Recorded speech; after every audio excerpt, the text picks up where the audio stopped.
Chicos, cuiden más el pasaporte que el DNI. Efectivamente, yo creo que sí, estoy absolutamente de acuerdo. Yo recién escuchaba un poco la conversación, digamos antes en el corte. Yo creo que el problema es, como vienen diciendo, político y moral, no es solo un problema económico.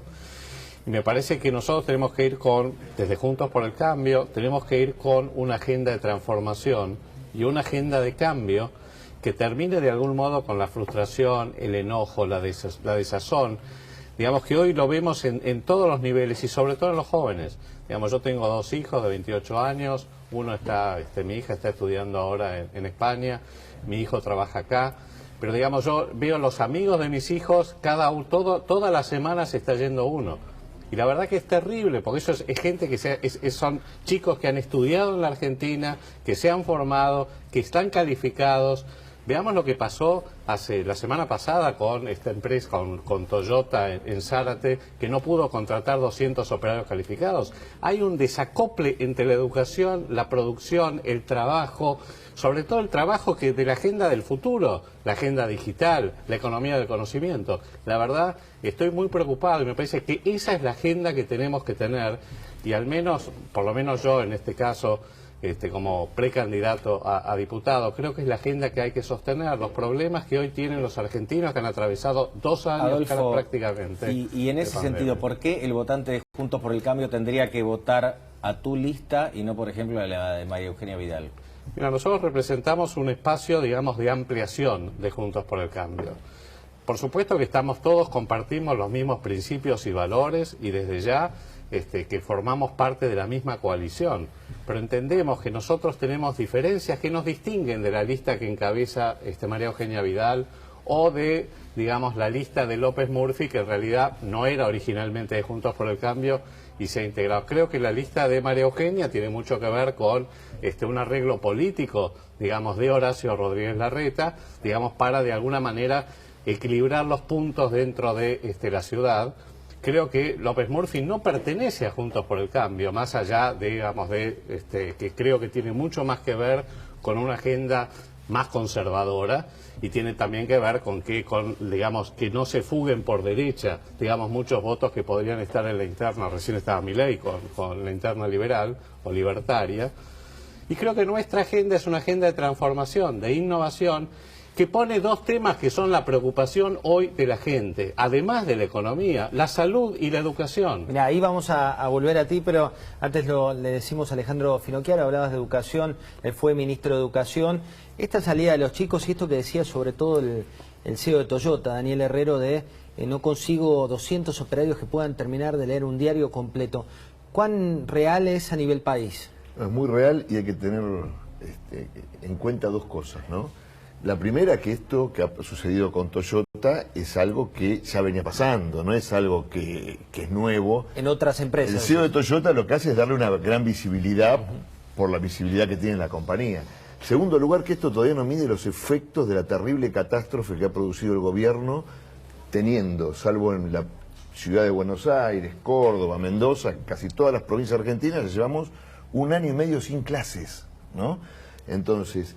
¿Había razones para frenar 1 año y medio las clases? No, no había ninguna razón. A ver, el 19 de marzo, el 20 de marzo, cuando se dicta el primer decreto, todavía nadie sabía muy bien cómo venía esto, entonces todo el mundo apoyó, y eso es la verdad, la iniciativa del gobierno de implementar la cuarentena.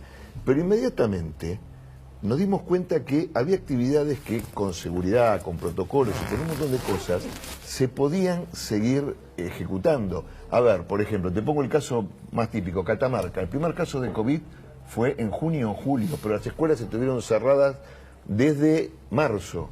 La escuela es más segura que muchas otras actividades, porque la escuela ya de por sí tiene protocolos sin COVID. Si un chico para salir de clase tiene que pedirle permiso a la maestra, ¿no es cierto? Y en todo caso, yo sigo insistiendo con lo mismo desde abril del año pasado. Tiene que haber clases donde se pueda, cuando se pueda, como se pueda. Y cuando la autoridad sanitaria más cercana detecta peligro, se suspende momentáneamente. Los chicos están en mucho más peligro afuera de la escuela que adentro de la escuela, porque hoy el chico que no está adentro de la escuela, ¿sabés dónde está, José? limpiando vidrios en el kilómetro 35 de la Ruta 3. Ahí está. Y eso es lo peligroso.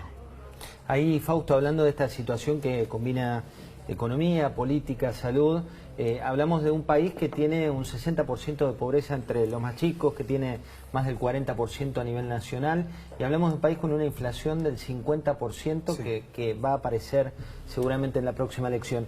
¿Cómo se sale? Bueno, en realidad Te la hice fácil. Sí, sí, ¿no? fácil. Ahora, en un minuto te lo explico. Te la hice, sí, pero... No, a ver, claramente Argentina necesita un proyecto, un programa integral completo de renovación de la economía. O sea, Argentina no... Primero, ni Argentina ni ningún otro país ha parado la inflación sin lo que se llama un cambio de régimen económico. O sea, ¿qué es un cambio de régimen? Un plan, un programa, algo que te... No solamente, como viene funcionando la economía, bueno, eso tiene que tirar y hacerlo de nuevo. O sea, la convertibilidad fue un caso de esas características. El plan austral fue también un programa de esas características de modificar. Acordate que con el plan austral se empezaron las primeras privatizaciones, Canal 9, después se fue desarmando. Pero básicamente vos tenés que apuntar a generar inversiones, generar empleo. Para eso, primero, tema impositivo. Bueno, puede estar reventando impuestos, ser el país que más impuestos le cobra a las empresas en el mundo y esperar a que las empresas vengan a invertir en Argentina, o más, que los locales invierten en Argentina. No podés tener regulaciones para todo. Un camión que salga de Capital Federal y quiera repartir salamines por el conurbano, tiene que presentar 40 regulaciones, 40 sellitos de cada municipio. Cada tanto un municipio saca uno nuevo. No podés, además tenés un problema serio de productividad que te genera todo esto. O sea, por ejemplo, llevas un bien de un camión de acá a Pilar, y si la fábrica está en el principio de Pilar, no, tenés que pasar de largo a la fábrica, llegar a que te se vuelve inviable, sí. 30 kilómetros de más, exactamente. Y después el tema de educación. Dentro de lo que llamamos productividad tenés, lo que hablaba Finocchiaro, educación, tecnologías, que hoy están encima, le estás cobrando impuestos a la importación de tecnología, instituciones, que son las normas de juego, las reglas de juego de la economía, y después obviamente la cuestión financiera, o sea, el acceso al financiamiento de las empresas. Sí, que te pega directo. Paz, sumate por favor con una pregunta. Sí, le quería preguntar acá al precandidato que tengo a mi lado. Ustedes se presentan en la ciudad de Buenos Aires como una alternativa para el electorado más progresista. ¿En qué le falta progresismo a Horacio Rodríguez Larreta? Mira, yo creo que Horacio Rodríguez Larreta ha hecho un excelente desempeño como jefe de gobierno, pero me parece que ha cometido un error político al adelantar, digamos, la agenda del 23 al 21.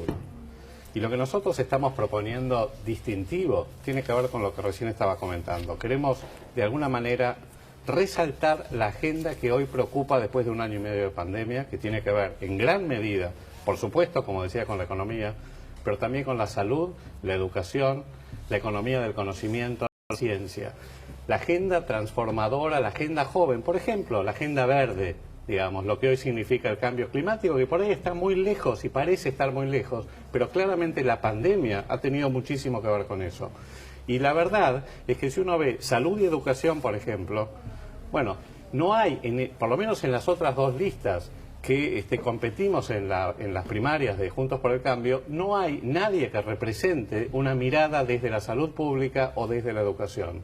En ese sentido, tal el caso mío, como quien me secunda en la lista, que es Mónica Marquina, que es una prestigiosa educadora y que ha militado por la apertura de las aulas, representan, digamos, algo diferente que nos distingue en gran medida de las otras dos listas. O Galo Sorelilia, que es un científico, digamos, experto en nanotecnología, ha sido CONEX de platino, que también forma parte de la lista, o Facundo Suárez Lastra, que ha tenido una agenda de defensa de la calidad institucional, es un político muy reputado, o Luis Brandoni, que si quieren es alguien simbólico, que desde su lugar número 13, digamos, en la lista, ha tenido una trayectoria intachable, no solo como actor, sino como defensor de las libertades públicas. Hay un armado ahí, Adolfo, también. Finocchiaro, déjame tener una sola cosa más. Y esta no es una lista que responda a un armado político. ¿A qué responde? Esto responde a qué es lo que cree. Esta es una elección legislativa, no es una elección ejecutiva. Y aquí hay que poner gente con competencias técnicas en los temas que preocupan, por supuesto con vocación política, como es mi caso, como es el caso de todos los que integramos la lista. ¿En salud hoy a nivel nacional hay competencias técnicas?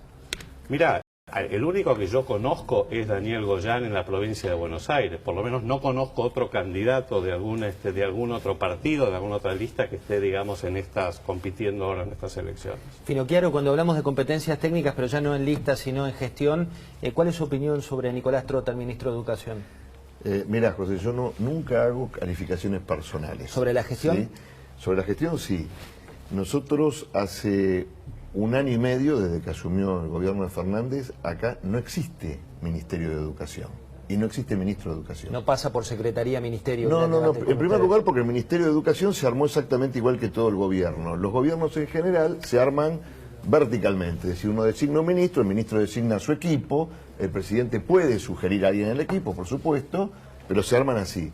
Acá se armaron loteados, le correspondió a cada sector del Frente de Todos un pedacito, entonces al que le dieron el ministro le pusieron el secretario abajo, el subsecretario es de otro. No hay comunicación ni horizontal ni vertical. De hecho, el ejemplo quizás más patético que resume esto fue el día que los 24 ministros de Educación escucharon al ministro de Educación decir las clases, las escuelas van a estar abiertas, y 1 hora y media después el presidente desautoriza al ministro. ¿Pero por qué digo que no hay Ministerio de Educación? Porque ¿a qué se dedica un Ministerio de Educación? Esencialmente a la pedagogía. Y a pensar, ¿no? A largo plazo. A pensar, sí, pero a la pedagogía, que los chicos aprendan. Es decir, si en la foto de las políticas del Ministerio de Educación no están los chicos, no hay Ministerio de Educación, no hay políticas educativas, ¿no? Y usted ve al ministro de Educación más pendiente y poniendo el foco en 200 kilómetros cuadrados, que es la ciudad de Buenos Aires, para tratar de sacar alguna ventaja electoral sobre Rodríguez Larreta, que ver el gran problema que tiene la Argentina. Realmente, el día que se haga una evaluación seria, porque Javier Milei tenía razón, en el 2015 este gobierno fraguó, metió la mano en las pruebas PISA y fue una vergüenza internacional, porque lo que hizo PISA fue decir: no consideramos a la Argentina, porque sí, porque tocaron las pruebas. Cuando realmente podamos evaluar el daño que le han hecho a nuestro país con 1 año y medio de las aulas cerradas, para que ustedes se den una idea, el Instituto para la Recuperación Económica Argentina, que depende de la Universidad de Buenos Aires, ha calculado que los chicos que han pasado por esta generación posiblemente reciban en su vida futura entre un 8 y un 10% menos de ingresos. Pero hay algo peor. Lo que han evaluado es que Argentina va a perder en los próximos 80 años el equivalente a un 136% del PBI 2020, sin que sea lineal, casi 7.000 millones de dólares por año. ¿Qué es eso para que todos lo entendamos? Eso es Toyota. A ver, Fausto. No es cierto, de hecho, previo a esto yo había citado un trabajo de la ONU hace unos meses, que más o menos mostraba eso, que prácticamente por cada 6 meses que perdés de clases, los ingresos del futuros cae 4%, o sea que más o menos hace 1 año y pico... Es lo que no vemos hoy de la no presencialidad, el debate que se llevó a la grieta. Pablo. Hablando de eso, Fausto, para mí está claro que la economía argentina está en una situación dramática, pero ¿el gobierno tiene herramientas para crear la ficción de acá a 2 meses de que la cosa está mejor o va a estar mejor?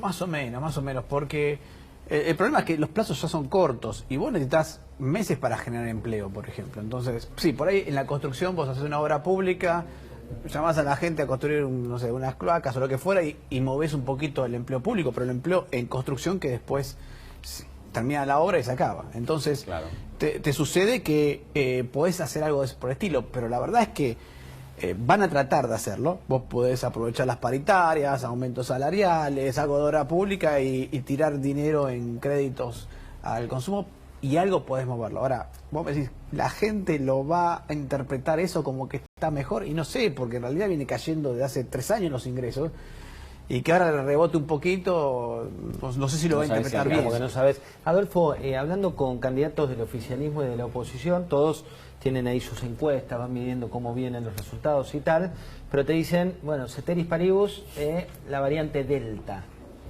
¿Cuánto tenemos que preocuparnos de la variante Delta y cuánto crees que puede afectar también la gente yendo a votar o no, sobre todo de acuerdo a la franja etaria? Mira, acá es una carrera entre el virus y la vacuna. Y depende cómo vayamos en la carrera. Hoy estamos mal, porque en realidad tenemos solo 17% de la población con esquemas completos, y claramente hay una enorme diferencia entre si te dieron la primera dosis o si te dieron el esquema completo en cuanto a la, digamos, inmunidad conferida por la vacuna para enfrentar la variante Delta. Si tenés una sola dosis, oscila entre un 30 y un 40%, si tenés 2 dosis, es arriba del 70%.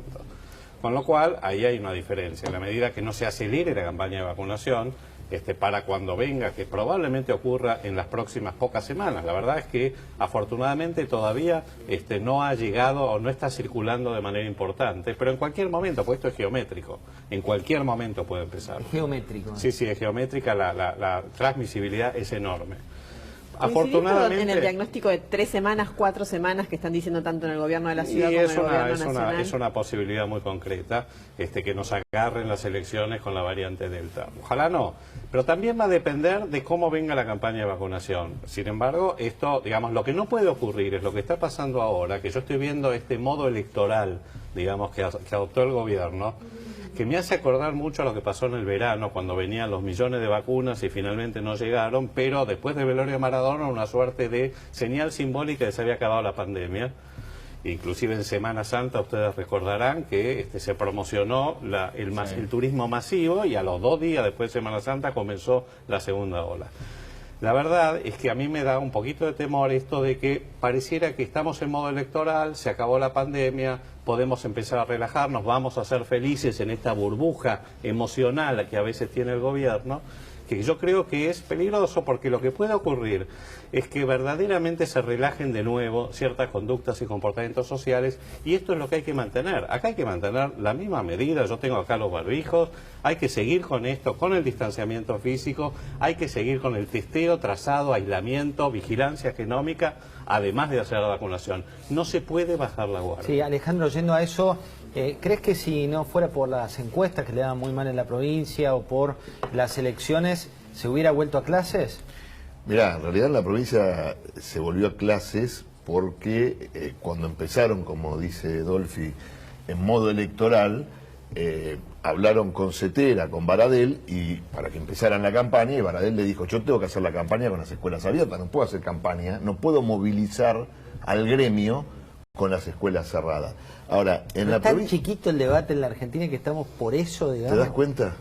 Digo, ¿es eso lo que se pelea en nuestro país? Digo, no es que los chicos, que 1,5 millones de chicos no vuelven más a las aulas, que pasan a la línea de pobreza, que no van a conseguir trabajo. José, si les hubiese importado la educación, no hubiesen reaccionado en enero después de una carta que sacó el expresidente Macri, porque hasta ese momento el ministro de Educación y el presidente militaban en la no apertura de las escuelas.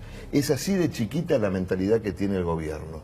Nosotros hoy tenemos que estar debatiendo cosas y poner sobre la mesa cosas que a lo mejor nos darían vergüenza.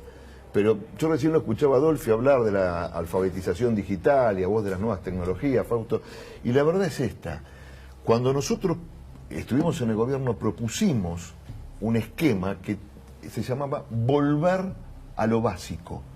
Es decir, acá lo que hay que hacer es volver a que los chicos aprendan a leer y escribir, a que puedan extraer una idea compleja de un texto y que puedan comunicarse por escrito, a que aprendan la lógica de las operaciones matemáticas básicas.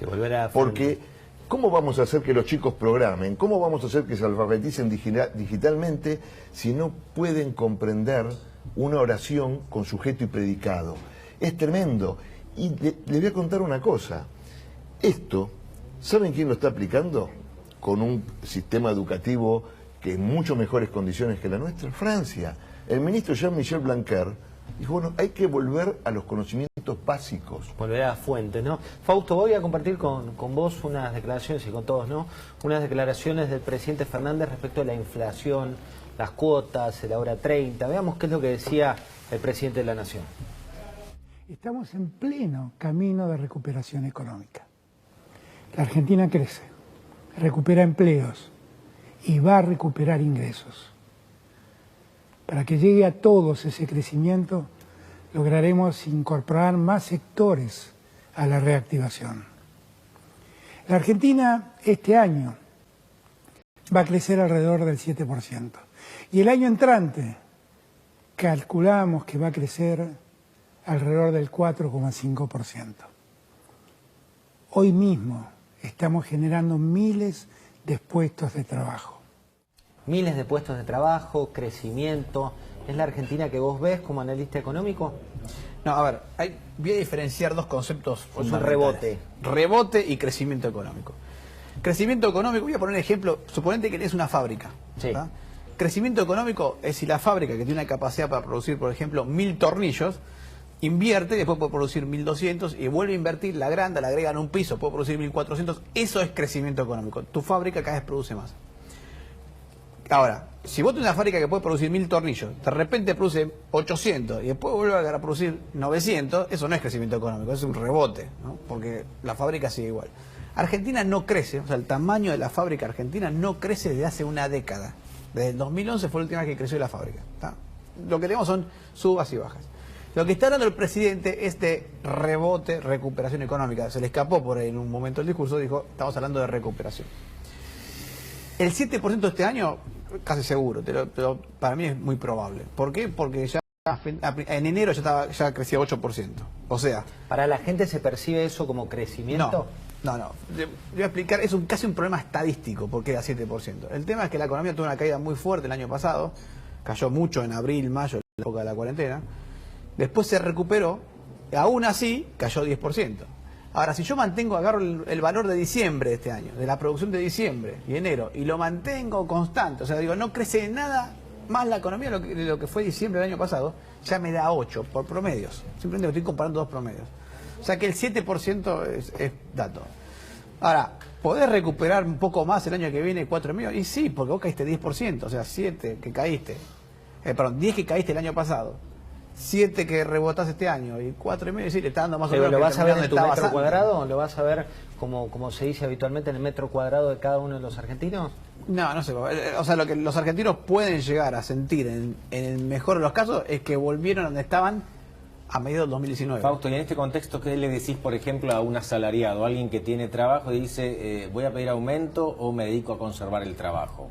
No, dedicate a conservar el trabajo. A ver, si vos agarrás el empleo, Argentina tiene prácticamente 6.200.000 empleados formales en el sector privado desde hace una década. Ahora tiene menos, ahora tiene 5.800.000.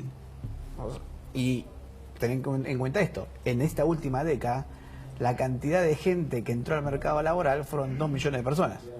O sea que prácticamente, ahí te explican por qué los chicos se van del país. Porque todas las personas que entraron al mercado laboral en los últimos 10 años no consiguieron trabajo. Sí, lo tenés ahí. Formal privado, ¿no? Parado y frenado. Veamos unas declaraciones para charlar en esta mesa política y económica. Fíjense. Acá cada gobierno quiere reinventar la rueda, nosotros no tenemos una visión estratégica a largo plazo.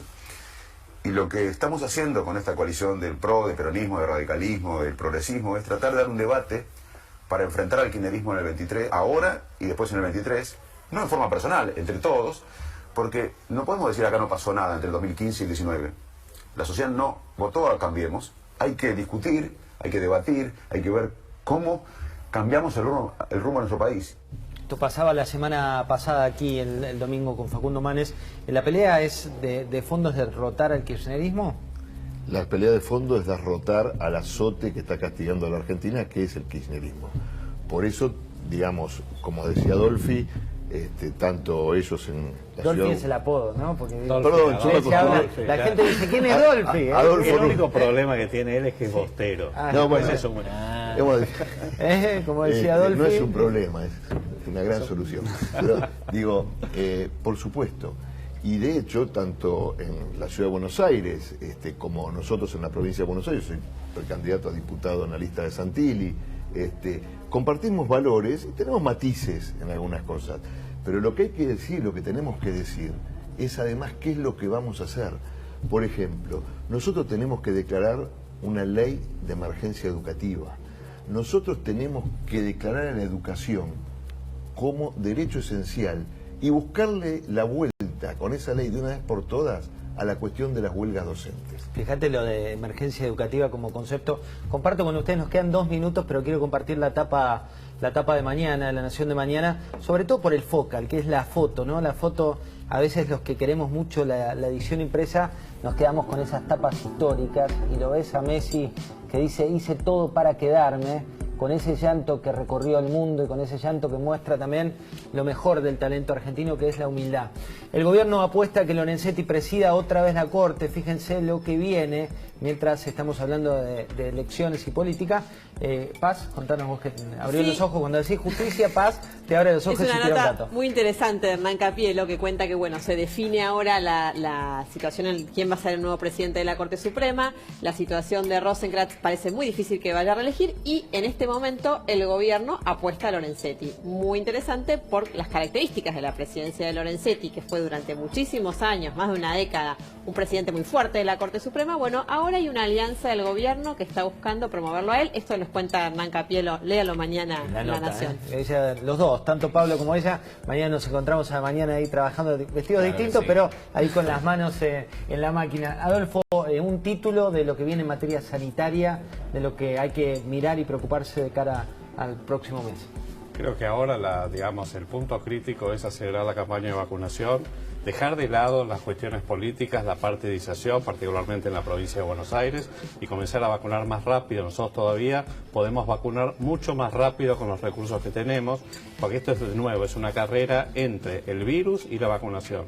Y un último concepto que quería dar en función de lo que recién mencionaba Alejandro. Estas son elecciones primarias, estas son pasos. Acá estamos haciendo que la gente elija los mejores candidatos para conformar la lista que va a enfrentar al kirchnerismo en las elecciones de noviembre. La lista definitiva, ¿no es Exactamente, digo esto pues es muy importante. Nosotros queremos sumar, nuestra lista Adelante Ciudad quiere sumar los mejores, quienes consideran mejores candidatos en algunas áreas específicas que entendemos que no están representadas, digamos, en las listas de Juntos por el Cambio en la ciudad, que son salud, educación, fundamentalmente. La otra agenda. Muchas gracias por venir, Fausto, gracias Adolfo, gracias Paz, gracias Pablo, gracias Alejandro y gracias a ustedes por haber estado del otro lado. Nos encontramos el martes aquí a las 23 por la pantalla de La Nación Más con nuestra mesa chica.